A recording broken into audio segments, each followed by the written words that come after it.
여러분 안녕하십니까? 오늘은 고린도후서 4장의 말씀을 묵상하도록 하겠습니다. 고린도후서 우리가 2장, 3장에서는 사도들과 고린도 교인들을 향해서 그리스도의 냄새와 향기와 편지로 그렇게 비유를 했습니다. 그리고 우리 지난주 고린도후서 3장의 말씀을 묵상할 때 후반부부터 나오는 새 언약의 직분, 다시 말해서 그리스도의 영광스러운 의의 직분을 상기하면서 그 4장을 시작하고 있습니다. 이러함으로 우리가 이 직분을 받아 긍휼하심을 입은 대로 낙심하지 아니하고 있습니다. 이 직분이라는 말은 율법의 의문의 속박에서 자유케 하는 새 언약의 직분, 의의 직분을 말하고 있습니다. 이 영과 믿음으로 말미암는 의의 직분은, 즉 새 언약의 그 직분은 그리스도의 형상으로 회복을 시켜주는 언약이 되겠습니다. 사도 바울은 다메섹에서 하나님을 만나기 전까지는 율법의 의문을 쫓아 예수 믿는 사람들을 핍박하고 잡아 가두던 괴수 중에 괴수였습니다. 하나님께서 그런 죄인에게 자비와 은혜를 베푸셔서 복음을 증거하는 사람으로 만드셨습니다. 그래서 바울은 자기가 받은 그 직분이 자유의 복음을 전파하는 그런 영광스러운 직분이므로 자기를 향한 어떠한 적대적 비난과 시련에도 절대 굴복하지 하지 않았습니다. 여기서 낙심하지 않는다는 말은 복음을 선포하는 그 직무를 태만히 하지 않는다는 그런 말로도 이해를 할 수 있지만, 실제로는 바울은 그 자신에게 주어진 복음을 전파함에 있어서 자기의 생명까지도 두려워하지 않는다고 고백했습니다. 2절입니다. 이에 숨은 부끄러움의 일을 버리고 계율 가운데 행하지 아니하며 하나님의 말씀을 혼잡케 아니하고 오직 진리를 나타내므로 하나님 앞에서 각 사람의 양심에 대하여 스스로 증거하노니 했습니다. 이렇게 생명까지도 두려워하지 않던 사도 바울이 그런 부끄러운 일을 할 수가 있었겠습니까? 하나님의 말씀을 혼잡해 하는 것은 말씀에다가 자꾸 개인의 견해를 추가하거나 또는 하나님의 말씀을 축소 해석하는 그런 행위를 두고 말합니다. 바울은 회심할 때 새로 발견한 그 믿음과 또 그 믿음에 맞지 않는 모든 습관들을 다 버렸습니다. 그리고 복음 교역자로 임명됐을 때는 대적들이 거리낌 없이 사용하던 것 같은 그런 의심스러운 방법들도 다 버렸어요. 그리고 바울은 적대자들에 의해서 악선전을 당한 그런 일이 있었으므로 바울은 본절에서 이런 악선전에 대해서 자신은 결코 그런 파렴치한 행위를 하지 않았음을 강하게 밝히고 있습니다. 오직 진리를 나타내므로 양심에 대하여 스스로 청구하노라 하는 것은 바울이 깨끗한 양심에 대해서 크게 강조를 하고 있습니다. 바울은 모든 사람들에게 도덕적인 판단력과 도덕률에 대한 지식이 있다고 그렇게 생각을 했습니다. 바울이 나타낸 진리는 사람의 지성뿐 아니라 양심, 우리 인간의 양심에도 호소를 했습니다. 그가 계속하여 하나님 앞과 모든 사람의 양심에 대하여 자신을 증거한다고 선언하는 것은 바울이 자신을 증거하는 대상으로서 하나님 외에 양심을 또 든 것을 주목할 수가 있습니다. 오직 진리를 3절입니다. 만일 우리 복음이 가리웠으면 망하는 자들에게 가리운 것이라. 복음이 가리웠다는 것은 3장에서의 수근을 언급하고 있습니다. 바울 시대의 상황은 모세의 시대와 거의 동일했습니다. 그래서 많은 사람들에게 진리는 여전히 가려져 있었습니다. 이런 상황은 복음 자체에 어떤 명료성이 없기 때문이 아니라 그것을 전달받은 사람들의 마음과 또 정신의 태도 때문에 생긴 그런 현상이었습니다. 문자적으로 망하고 있는 것이라는 말은 바울이 고린도 교인들 중에 거짓 사도들을 따르고자 하는 그런 소수의 사람들을 생각하고 있는 그런 사람들을 생각해 두고 얘기하고 있는 것이 분명해 보입니다. 그들이 언젠가 회개할지는 모르지만 복음이 그들에게 가려져 있는 동안에는 잃어버려진 상태로 남아있게 될 것입니다. 그들에게는 그 수건이 사라질 때만 구원이 그들에게 이르러 올 것입니다. 고린도 교회는 일부 교인들에게 나타난 그런 파벌 정신이 있었고 서로 경쟁하는 것이 있었고 다툼이 있었고 부도덕함이 있었고 자만과 이기심 등으로 복음이 고린도 교인들에게 가려져 있었습니다. 4절입니다. 그 중에 세상신이 믿지 않은 자들의 마음을 혼미케 하여 그리스도의 영광의 복음의 광채가 비치지 못하게 하미니 그리스도는 하나님의 형상이니라. 이 세상신은 사단을 두고 말하고 있습니다. 사단이 계속해서 성도들을 타락시키려고 노력하고 애쓰고 믿음이 없는 자들로 하여금 성도가 되지 못하도록 방해하는 활동을 하고 있습니다. 지금도 오늘날도 마찬가지입니다. 사단은 계속해서 사람들을 미혹하고 또 마지막까지 사람들을 미혹하는 그런 활동을 계속해서 할 겁니다.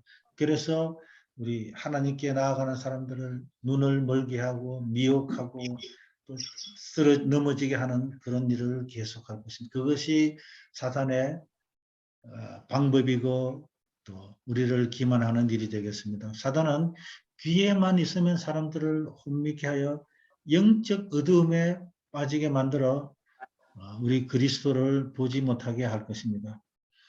그리스도가 하나님의 형상이라는 것은 그리스도는 하늘 아버지와 품성과 또 속성과 그 완전성이 모두 같다는 점에서 하늘 아버지의 형상이라고 그렇게 얘기합니다. 오로지 모습만 같아서 같은 형상이라는 말이 아니고 사랑과 인자하심과 자비하심이 아버지와 같다는 것입니다. 5절입니다.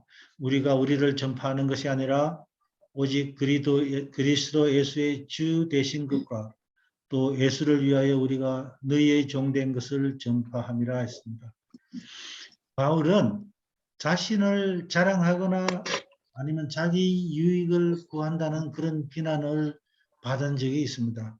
그러면서도 계속해서 개의치 않고 사도직을 수행할 수 있었던 것은 그에게 은혜로 직분이 주어졌다는 것을 마음속에 깊이 간직하고 있었기 때문입니다.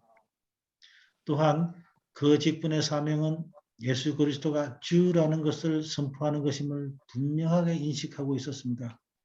바울은 몸소 종의 형체로 오셔서 종의 직분을 다하신 예수님의 발자취를 따르기 위해 목숨까지 아끼지 않았습니다. 참으로 많은 고난과 매맞음과 어려움을 당하면서도 그 복음을 전하기 위해서 끝까지 그의 생애를 다한 사람이 사도 바울입니다. 예수를 위하여 우리가 너희의 종된 것을 전파함이라는 것은 바울이 자신이 행하는 사도직의 본질을 알기 쉽게 설명하고 있는 것입니다. 바울은 율법이 가져다 주는 것이 죽음인 반면에 복음이 가져다 주는 것은 자유라고 얘기하고 있습니다. 사도 바울은 누구보다도 이 말씀을 너무나 잘 이해하고 있습니다. 그는 참으로 바리새인의 랍비였습니다. 랍비는 율법을 달달 외우는, 율법을 가르치는 선생이었습니다. 그런 그가 다메섹에서 예수님을 만난 다음에 그 예수님을 만난 후에 깨달은 예수 그리스도의 복음은 자유입니다. 바울은 율법의 정죄로부터 벗어나 복음의 자유로 옮겨진 것에 또 다른 의미가 무엇인지를 가르쳐주고 있는데 그 하나는 종이 되라는 것입니다. 종. 그는 자신을 그리스도의 종이라고 표현했습니다. 그리고 그리스도의 종이 된다는 것은 사람들을 위하여도 종이 되는 것입니다. 어두운 데서 빛이 빛이라 하시던 그 하나님께서 예수 그리스도의 얼굴에 있는 하나님의 영광을 아는 빛을 우리 마음에 비치셨느니라. 바울은 자신의 구원받음과 사도직에 대하여 설명하기 위하여 온 세상의 어둠을 밝히신 하나님의 첫 번째 창조인 그 빛, 그 빛과 또 인간의 영적 무지를 몰아내기 위하여 인간의 마음에 구원의 빛을 비춘 두 번째 빛을 병행시키고 있습니다. 첫 번째 창조의 빛이 어둠을 몰아내고 사물을 볼 수 있게 해주었다면 바울의 영혼에 비친 구원의 빛은 그를 덮었던 영적 무지의 어두움을 몰아내고 그리스도의 얼굴에 나타난 하나님의 영광을 아는 지식을 갖게 했습니다. 이 지식을 소유한 자는 그리스도의 얼굴에 하나님의 영광이 있음을 아는 자이고 또 그리스도가 곧 하나님이심을 아는 자이십니다. 우리가 이 보배를 질그릇에 가졌으니 이는 능력의 힘이 큰 것이 하나님께 있고 우리에게 있지 아니함을 알게 하려 함이라. 사도는 예수 그리스도를 통한 구원의 복음을 보배로 얘기하고 있습니다. 그리고 우리를 질그릇에 비유하고 있습니다. 그 질그릇은 흙으로 만든 용기고 아주 값싼 그릇을 얘기합니다. 그런 용구들은 아주 연약하고 깨어지기 쉽고 또 눈에 잘 띄지도 않으며 또한 빛도 나지 않는 그런 그릇입니다. 성경에는 질그릇에 대한 비유가 종종 사용되는데 먼저 이사야 64장 8절에서는 하나님과 그의 백성을 도공과 질그릇에 비유하면서 질그릇이 스스로 빚을 수 없다는 점이 강조되고 있고요. 또 에레미야 애가 4장 1절에서는 질그릇에 깨어지기 쉬운 그런 속성에 초점을 맞추어서 묘사하고 있습니다. 또 디모데후서 2장 20절 21절에는 금그릇이건 은그릇이건 나무그릇이건 질그릇이건 간에 주인이 쓸 수 있도록 깨끗하게 해야 한다는 점이 이렇게 강조하고 있습니다. 이런 것들 가운데 공통적으로 질그릇에 대한 그 표현은 질그릇의 가치가 별로 없다는 것입니다. 마찬가지로 인간 그릇도 하나님의 영원한 보배와 대조하면서 마찬가지로 값없던 그릇에 비유하고 있습니다. 그러나 연약한 그릇이 이렇게 가장 위대한 보배를 담는 용기와 보관함이 되도록 하는 것이 하나님의 계획이라는 것입니다. 우리 교역자와 또 신자들은 하나님의 위대한 보배를 담는다는 그 최고의 목적을 위해 단지 질그릇이 되어야 한다고 공언하고 있습니다. 아마도 바울은 보관을 위해 만든 큰 질그릇 안에 보물을 담던 그 고대의 관습을 생각한 것 같다고 얘기하고 있습니다. 사람은 모든 신자에게 입혀지고 나누어지는 그리스도의 의의 보석을 담는 작은 상자일 뿐입니다. 사람이 혼자 힘으로서는 비참하고 가난한 상태에 머물 수밖에 없습니다.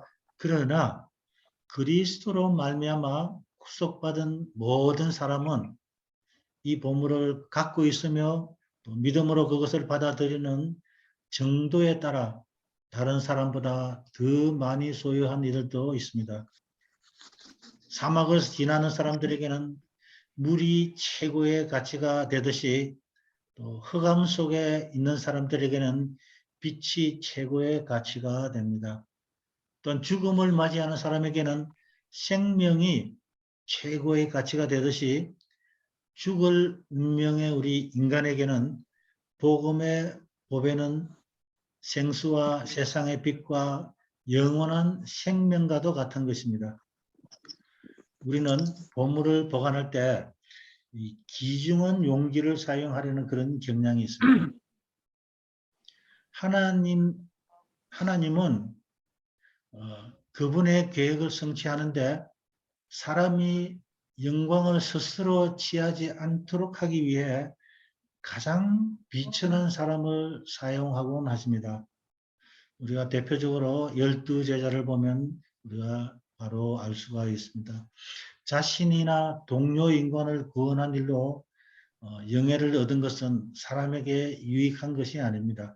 교역자나 신자의 생애에서 자만보다 더 큰 장애물이 없다고 했습니다. 중요한 것은 용기가 아니라 그 내용물이며 교역자가 아니라 그가 전하는 기별이 중요한 가치를 갖게 되는 것입니다.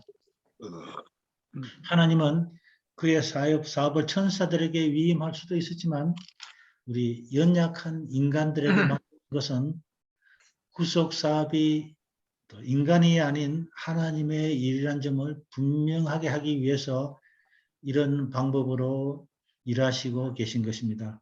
그릇이나 기구 자체는 아무런 가치도 없으며 그분의 인재와 능력, 그 능력만이 충분한 가치를 결정하게 됩니다. 8절에서 10절의 말씀입니다.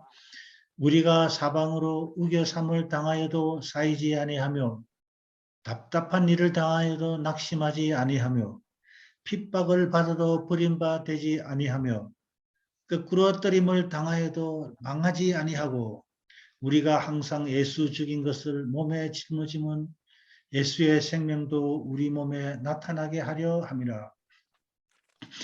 여기에 네 상의 대조가 등장하고 있습니다. 각각의 대조에는 한편으로는 어떤 질그릇의 연약성을 나타내고 또 한편으로는 하나님이 지닌 능력의 그 탁월함이 애정되어 있습니다. 이 환난과 고통 가운데 처한 우리 연약한 인간의 노력에 따라오는 성공은 거룩한 능력의 임재를 보여주는 것입니다. 그러므로 아무도 우리 주 예수 그리스도의 십자가 외에 결코 자랑할 것이 없습니다. 우리는 오로지 예수 그리스도 십자가 외에 결코 자랑할 것이 없습니다.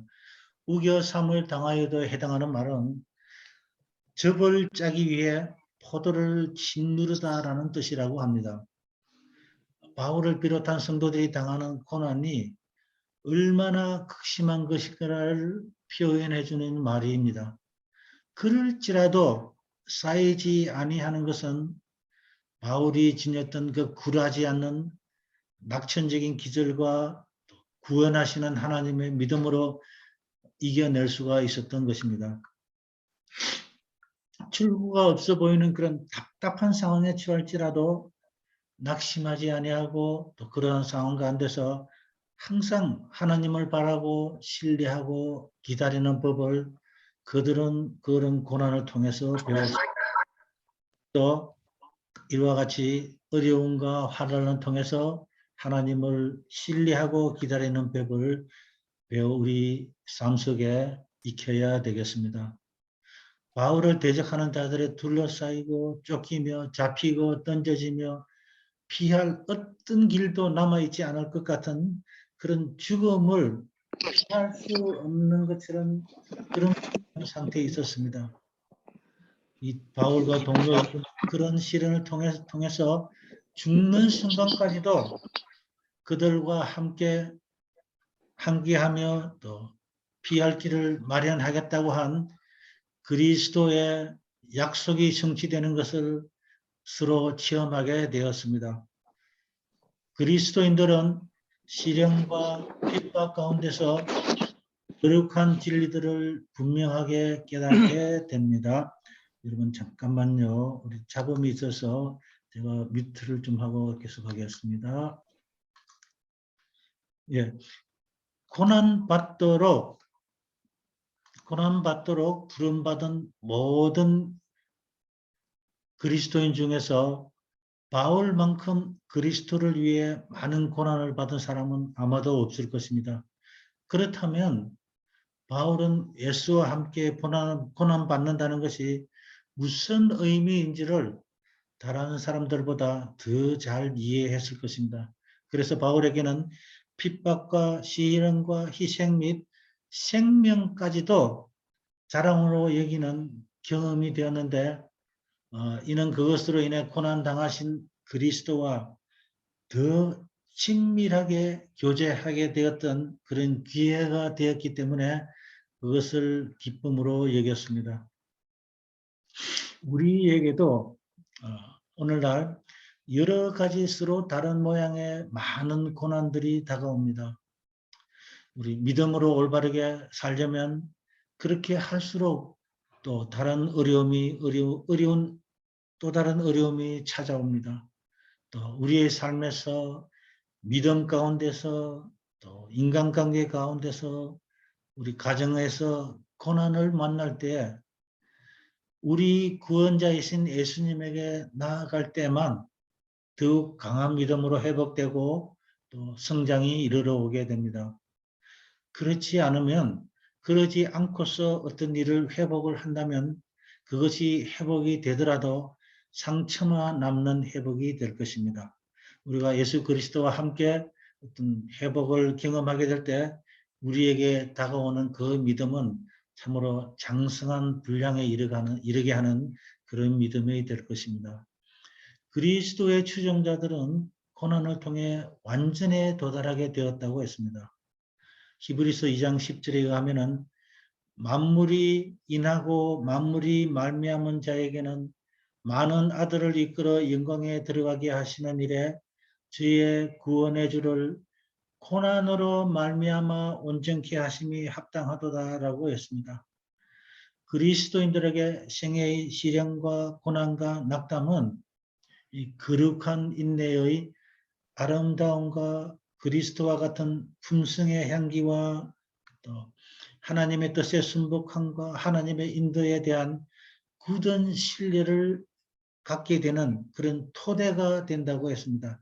이리하여 하나님의 빛은 그리스도인의 용모에 반영되게 된다고 했습니다. 우리의 모습 속에서 그리스도의 모습이 나타나야 되겠습니다.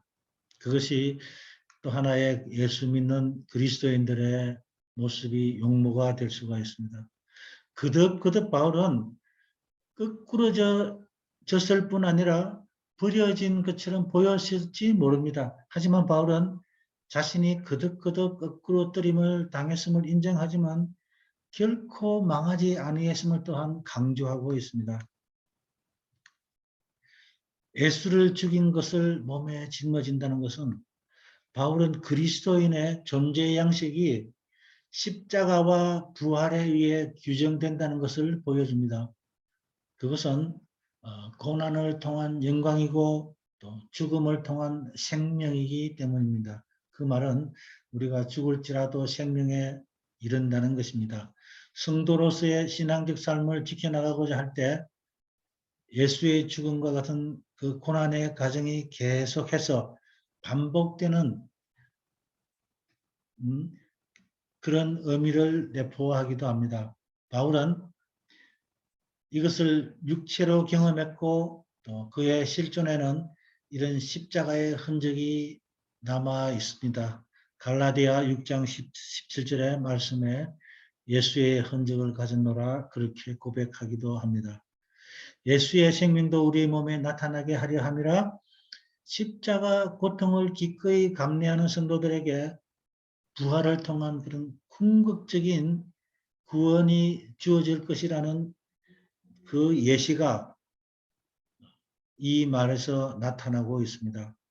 성도들은 주님을 위한 고난을 통하여 예수 그리스도와 연합하고 종말론적으로는 그리스도의 재림 때 부활해서 영원히 승리하게 된다는 것입니다. 이런 의미에서 고린도인의 고난은 어떤 패배의 그런 표징이 아니라 그리스도의 생명을 소유하게 되는 승리의 표징이 되었습니다.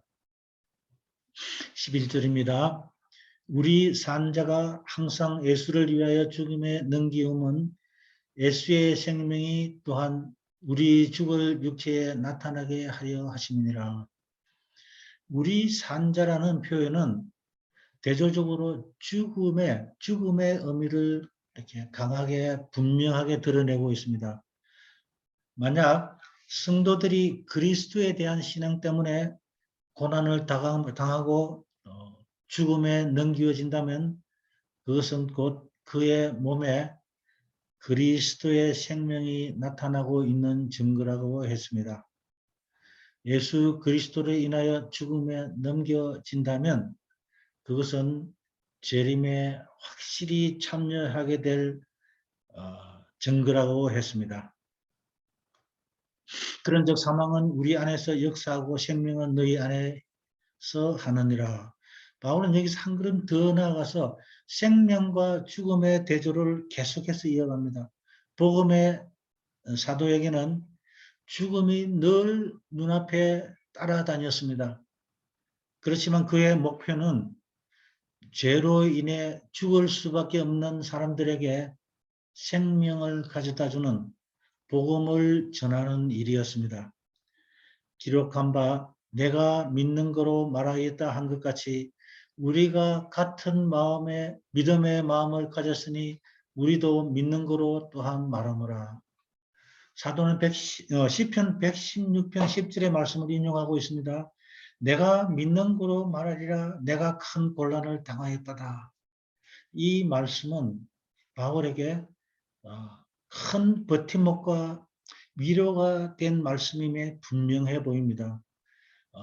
바울과 다윗은 둘 다 하나님의 그런 선함과 사랑을 이처럼 입증하고 또 확신했을 것입니다.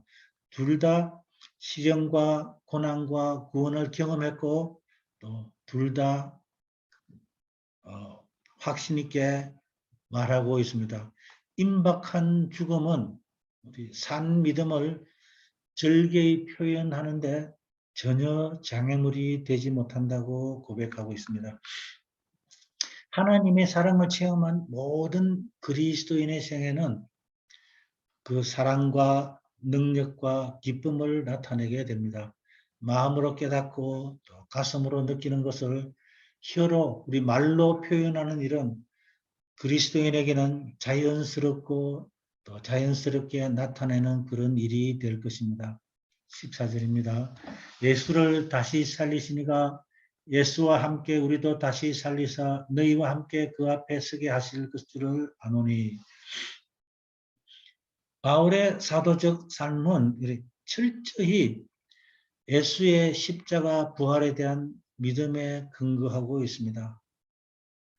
그래서 사도 바울은 어떠한 위험한 경우에 처할지라도 십자가에서 부활하신 예수님의 부활시킨 그 하나님께서 사도 바울을 부활시킬 것을 강하게 믿었기 때문에 어떠한 고난과 시험과 어려움도 견뎌낼 수가 있었습니다.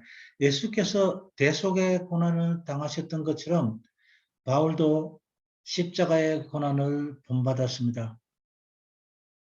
바울이 온갖 죽음의 위협과 시련을 마다하지 않은 것은 예수께서 죽음에서 부활하신 것처럼 바울 자신도 죽음에서 일으켜질 것을 그렇게 강하게 믿었기 때문입니다. 사도 바울은 1차, 2차, 3차 전도 여행을 마치고 그 다음에 예루살렘에 와서 잡혀서 가이사랴로 와서 로마로 이송이 되었습니다. 로마에 가서 그렇게 감금이 된 상태에서 복음을 전하다가 또 감옥에서 풀려나자마자 다시 그가 복음을 전했던 지역으로 되돌아가서 다시 복음을 전하다 네로 황제에게 잡혀서 로마로 이송되어서 결국은 참수형을 당하게 됩니다. 그런 사도 바울의 생애에서 참으로 우리가 발견할 수 있는 것은 그를 살리신 예수 그리스도를 살리신 하나님께서 자기를 살려셔서 그 영원한 나라에 거하게 할 것을 굳게 믿었기 때문에 바울은 어떠한 고난과 어려움과 또 죽음까지라도 감수할 수가 있었습니다. 구원의 날 바울과 그의 성도들은 함께 구원의 기쁨을 나누며 그리스도 앞에 서게 될 것입니다. 바울은 이 영광스러운 미래를 고린도 교인들에게 열어주기 위해 온갖 비방과 오해와 육체적 고난을 마다하지 않았습니다. 그래서 이 사도 바울의 그 행적이 성경으로 오늘날 우리에게 주어지고 있는 이유도 고린도 교회에 주셨던 기별과 마찬가지로 오늘날 우리에게도 영광스러운 날을 약속하신 그 하나님의 약속을 믿고 신앙하게 하기를 바라는 의미에서 이 말씀이 다시 우리에게 주어졌다고 그렇게 믿습니다. 모든 것을 15절입니다. 모든 것을 너희를 위하여 하는 것은 은혜가 많은 사람의 감사함으로 말미암아 더하여 넘쳐서 하나님께 영광을 돌리게 하려 함이라. 바울은 자신이 당하는 그 모든 고난뿐만 아니라 그의 믿음과 전도와 이 모든 것들이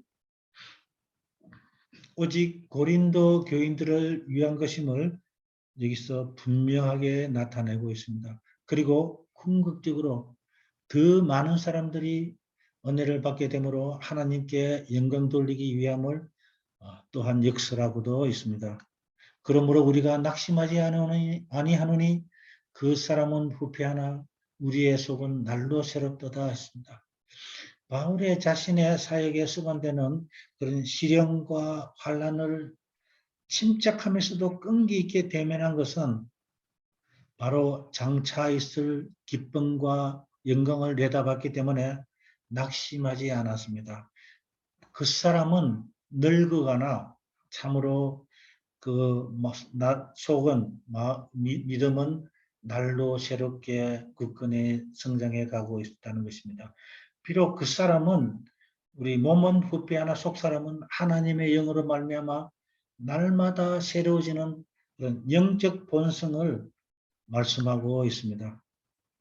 참으로 우리는 그 사람과 속 사람이 함께 후피하는 그런 일이 우리에게 있어서는 절대 안 되겠습니다. 사람의 영혼 속에 하나님의 형상을 온전히 회복하는 일은 바로 생애에서 매일 일어나는 그런 성령이 새롭게 하는 사역이라 했습니다. 그렇기에 비록 그 사람은 세월이 흘러감에 따라 늙고 세어질지라도 속 사람은 우리의 영은 생명이 지속되는 한 은혜 안에서 계속 성장한다고 했습니다. 영적으로 새롭게 되므로 하나님의 말씀에서 새로운 빛을 받게 되고 또 다른 이들과 함께 나눌 은혜를 새롭게 경험하게 되며 마음과 뜻이 새로 깨끗함을 받게 될 것입니다. 우리의 잠시 받는 환난에 경한 것이 지극히 크고 영원한 영광에 증한 것을 우리에게 이루게 함이니 있습니다. 하나는 영광을 얻기 위해서는 환난을 피해갈 수 없는 것과 또 환난을 당한다 하더라도 미래에 받을 영광에 비하면 그 환난은 오히려 아무것도 아니라는 것입니다. 바울이 그의 사도직을 수행하면서 당한 환난은 사실상 결코 가벼운 것들이 아니었습니다. 사도가 고백한 대로 그가 당한 환난은 너무 심하여 살 소망까지 끊어졌다 했습니다. 그럼에도 그는 이것을 경한 것이라고 분명히 말하고 있습니다. 이것은 바울이 하늘에서 받을 영원하고 영광스러운 축복에 대한 그 소망을 확신하고 있었기 때문에 그런 것들에 비교하면 아주 경한 것이라고 표현하고 있습니다. 18절입니다. 우리의 돌아보는 것은 보이는 것이 아니요 보이지 않는 것이니 보이는 것은 잠깐이요 보이지 않는 것은 영원함이니라. 우리의 돌아보는 그것은 우리 지금 눈에 보이는 이 세상적인 것이 아니고 영원한 나라, 우리가 가서 살 그 하늘 나라를 얘기하고 있습니다. 바울은 이제 소망하는 것은 보이지 아니하고 영원한 것을 사모함을 말하고 있습니다. 다시 말해 우리가 사는 이 세상의 삶은 잠시 잠깐이면 지나가는 것이라 했습니다. 기대하고 사모하는 하늘나라는 우리에게 주어질 영원한 상급이 될 것입니다. 예수님 재림하실 때 사도 바울도 그곳에 있겠지만 또 우리 모두도 그곳에서 만나 서로 재회의 기쁨을 나누고 영원한 나라에 함께 영원히 거하게 되기를 희망하면서 4장의 말씀 묵상을 마치도록 하겠습니다. 1, 2, 3 묵상입니다. 인간 홀로 상태, 복음에 가리운 자들은 말씀을 항상 혼잡하게 하고 마음을 혼미하게 합니다. 이 세상 신이 믿지 않은 자들의 마음을 혼미하게 하여 그리스도의 영광의 복음의 광채를 이렇게 비치지 못하게 장애물이 됩니다. 오직 예수, 질그릇인 우리가 하나님의 구원에 이르게 하는 복음의 보배를 가짐으로 하나님의 영광을 나타내며 그렇게 살아가게 합니다. 또한 주 예수를 다시 살리시니가 훗날 우리가 예수님이 다시 오실 때 그때 우리도 살리사 하나님께 영광 돌리게 할 것입니다. 예수 그리스도를 말미암아 다시 살아남을 부활함을 경험하는 여러분과 제가 되기를 바랍니다. 하나님의 축복에 참여한 자, 하나님의 보배를 간직한 자는 사방으로 우겨삼을 당하여도 사이지 아니하며 답답한 일을 당하여도 낙심하지 아니하며 핍박을 받아도 버림받지 아니하며 거꾸로 뜨림을 당하여도 망하지 아니하고 항상 예수 죽인 것을 몸에 짊어짐은 예수의 생명도 우리 몸에 나타나게 하려 함입니다. 우리의 그 사람은 부패하나 늙어가고 낡아지나 우리의 속은 날로 새롭게 되어 우리의 잠시 만난 이런 환난에 이렇게 가벼운 것이 지극히 크고 영원한 영광의 큰 것을 우리에게 이루게 하고 또 하나님의 영원한 나라를 돌아보게 할 것입니다. 우리 모두의 소망이 되기를 간절히 바라면서 고린도후서 4장의 말씀을 마치도록 하겠습니다.